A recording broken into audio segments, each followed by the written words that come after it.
Hello everyone. Oloture was recently released on Netflix by Ebony Life's Fame Production.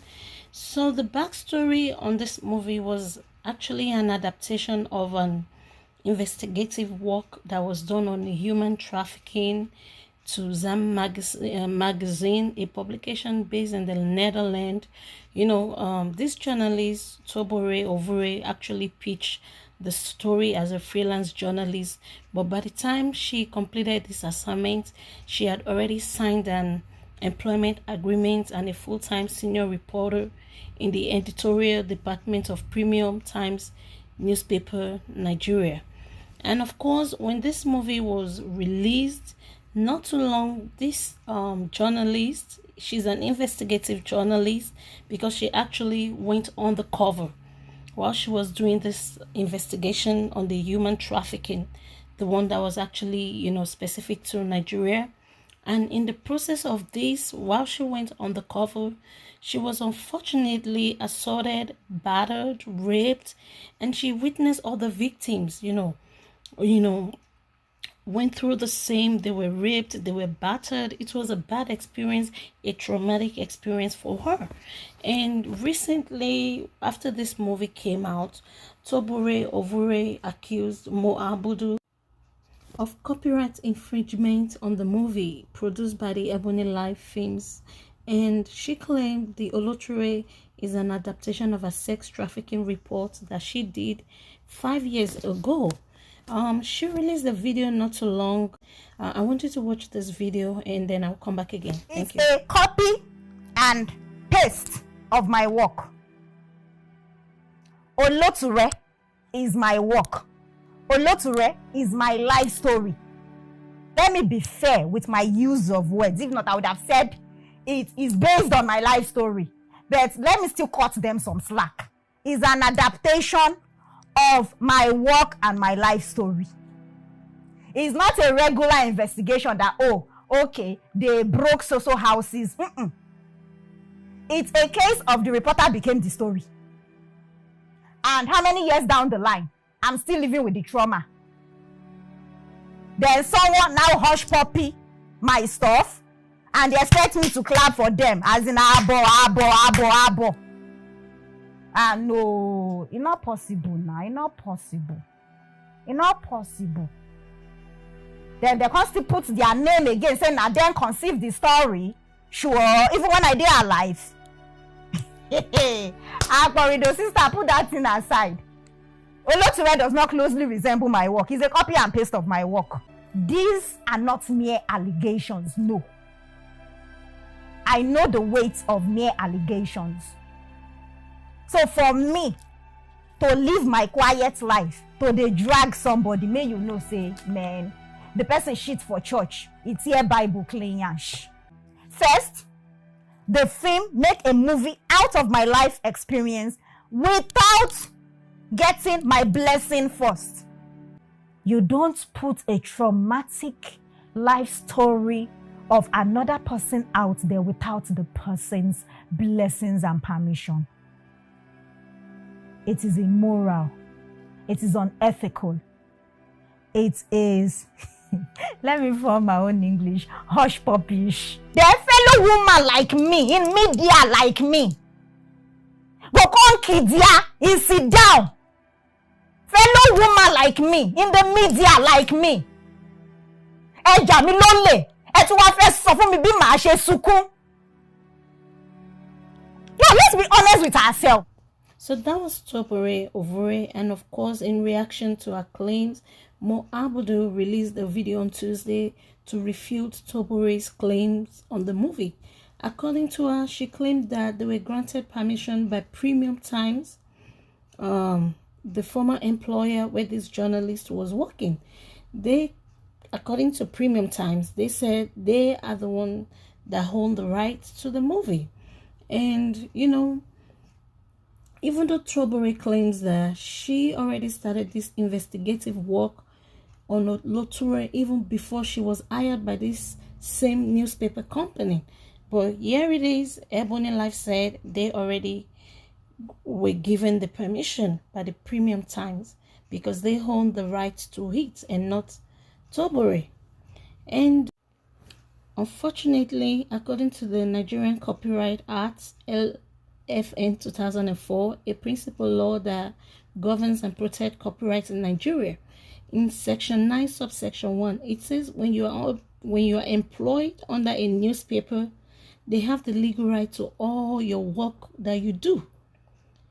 However, there's a little twist in subsection 3 that states that any other publication or work that you do that does not include newspaper, with that, the person can be given a right. Like the author can be given a right even if the person is working for that newspaper. But if it's related to newspaper, the investigator or the journalist cannot have a right to it. So this is kind of twisting, confusing, and this controversy is just, all over the social media. And now I'm gonna play the video that Abudu released, including all the documentation she released to back it up. So watch this video. Thank you. Hello and Happy New Year, everyone. My name is Abudu. I am the Chief Executive Officer of Ebony Life Media and Ebony Life Place. I would like to take a few minutes of your time today to shed some light on the recent allegations made by the investigative reporter Tobore Ovuorie. Tobore wrote the article titled Inside Nigeria's Ruthless Human Trafficking Mafia, which was published on August 12, 2014 by the Premium Times, her employer at the time. Premium Times Services Limited, publishers of Premium Times, has disclosed that journalist Tobore Ovuorie cannot lay claim to the copyright over the investigative report, which belongs to them. According to the Premium Times editor-in-chief, Mr. Mujid, only the media company and its partner on that project, ZAM Chronicles, can lay claim to the copyright for the report based on Nigeria's copyright law. We sought and obtained the rights from Premium Times, the owners of the story. As such, we fulfilled our legal obligation and do not take kindly to suggestions stating otherwise. There are several instances where we have acquired the rights to other stories, books, and plays, such as Queen Hunter, Death and the King's Horseman, and The Secret Lives of Baba Sebi's Wives. This is how our industry works. We dare not make a film without acquiring the rights. Although I have addressed our legal obligations, which were fully met, there are also moral issues to be dealt with in a case like this. So in May 2019, 20 months before the launch of Oloture on Netflix, we reached out to Tobore to acknowledge her journalistic achievement, to commend, recognize, and encourage her in her ongoing campaign against sex trafficking and that of her NGO. We granted Tobore a private screening of the movie, gave her a special mention in the end credits of Oloture, and I interviewed her on Moments with Mo. In addition, we wrote to her and offered her 5% of the proceeds from our planned cinema run to go towards her NGO, which she acknowledged. We also reached out to other NGOs to pledge proceeds from our cinema run, as Oloture was never created as a commercial film.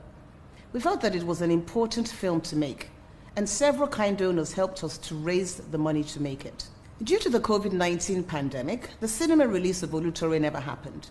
Instead, we decided to partner with Netflix, and the film was released on the 2nd of October 2020. Only a day after our release on Netflix, I got a phone call from a reporter, Kiki Modi, who said she had been in touch with Tobore. Here is part of her subsequent email. I'm reaching out to you today because various similarities have been flagged between a 2014 investigative report featured in Premium Times and the film, and I want to include that in my report. My report is due to be out today. Apologies for the short timing. I'm hoping to clarify some facts from you and hopefully get your comments. We decided to respond, although we didn't have to. That article is available online. Within a few days of this, Tobore went on social media making accusations. Then she wrote to Netflix making demands. Then she launched an attack against Kenneth Inyang. I feel particularly bad for Kenneth because he had never seen the script until we approached him to direct the film.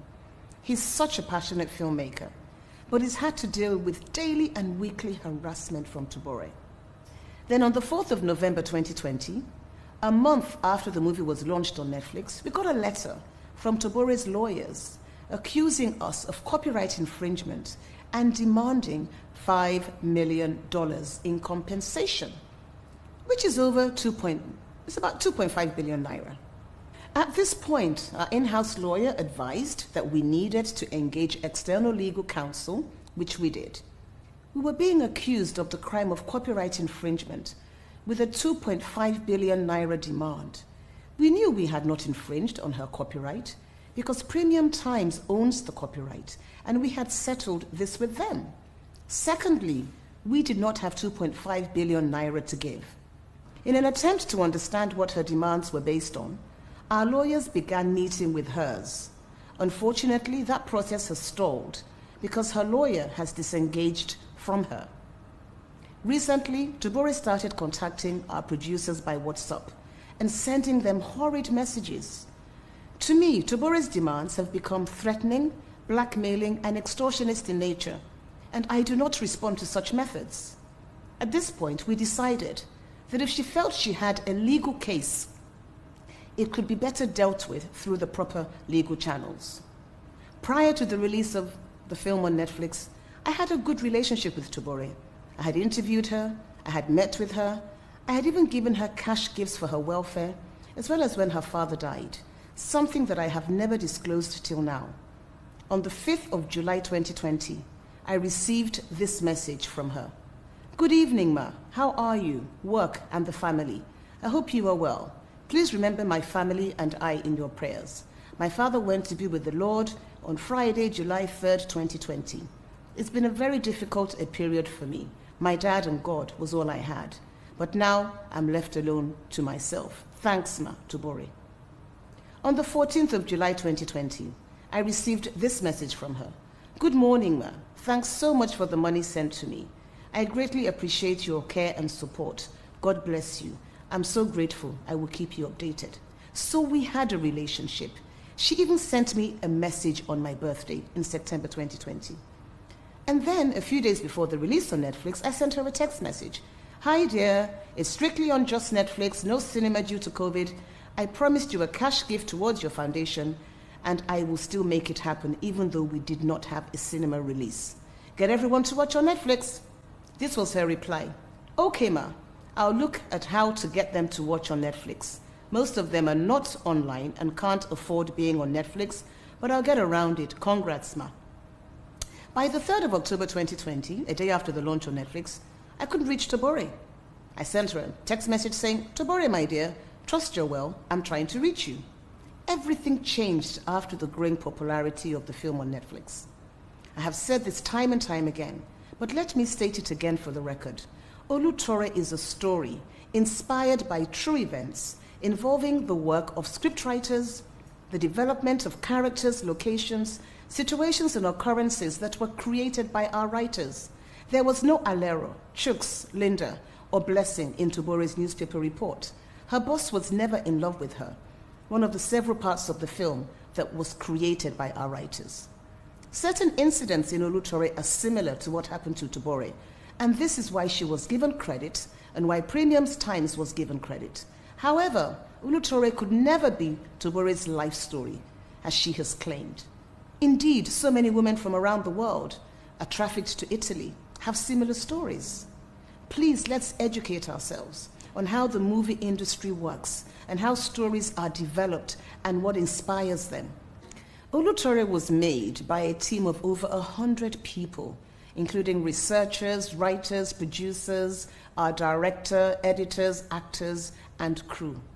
NAPTIP, the National Agency for the Prohibition of Trafficking in Persons, supported us with research, locations, and vehicles.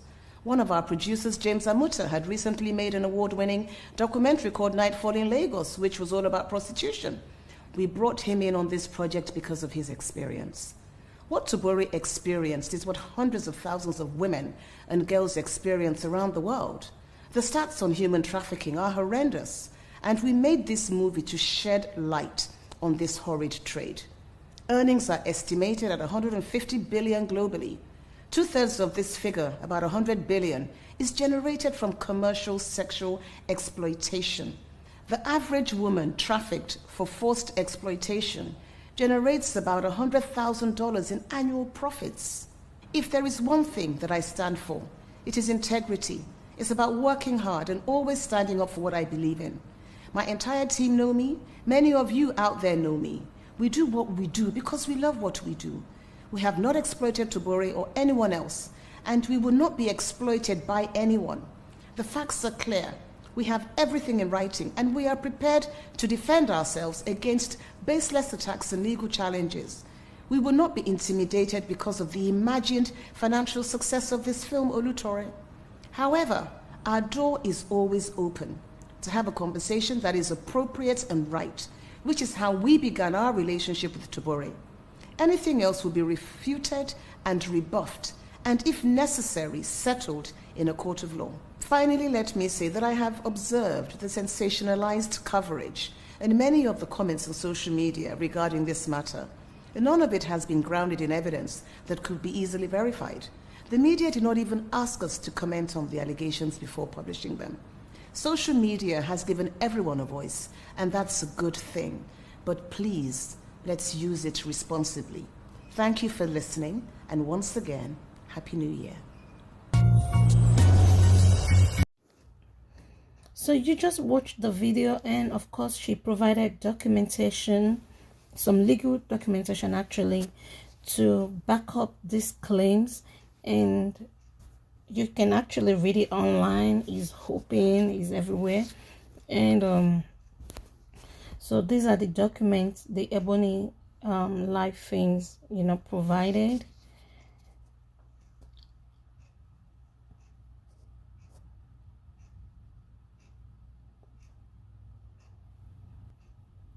So after Abudu released this video, and of course this video went viral, Tobore Ovuorie reacted to a statement, and she also provided her own legal documentation. And she said Ebony Life claimed that the right to use my life story was legally obtained from my former employer, Premium Times. Unfortunately for them, and as I had earlier informed them through my lawyers, the human trafficking investigation in my story had commenced prior to my employment with Premium Times. It is so disheartening that Auntie Mo could in fact mention that she got to the right to my life story that has impacted my life since then in many ways from my ex-employer. And this lady, she was disappointed. She felt so bad because she actually had trauma from this experience, and she said she hasn't even gotten over that. And she insisted on the fact that Oloture is an adaptation of my work and life story. I experienced the investigation, the process, and the risks upon which the movie is based.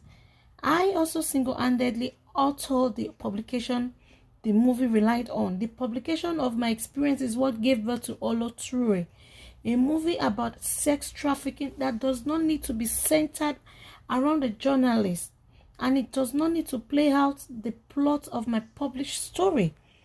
Responding to claims that our actions are for money and because the movie gained international recognition, Tobore stated, "My obvious interest had always been to be given appropriate credit for my work, far above the compensatory claims. My lawyer's letter to Ebony Life had categorically demanded for a compensation for copyright infringement in the sum of $5 million in the US dollars currency, the immediate inclusion of proper open credits and end credits in the movie, acknowledging the adaptation of my work in line with industry standard and practice, restriction on any further exploitation of our clients' published life story by good self, your company, and so on and so forth."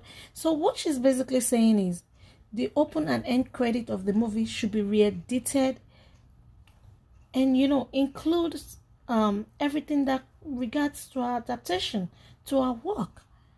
So I guess this lady is just fighting for our rights, and even though we are in a country where sometimes things like this cannot really be in favor of the actual victim, but I just pray along the line this will be resolved, considering the fact that they had a prior relationship to all of this before all of this came into being.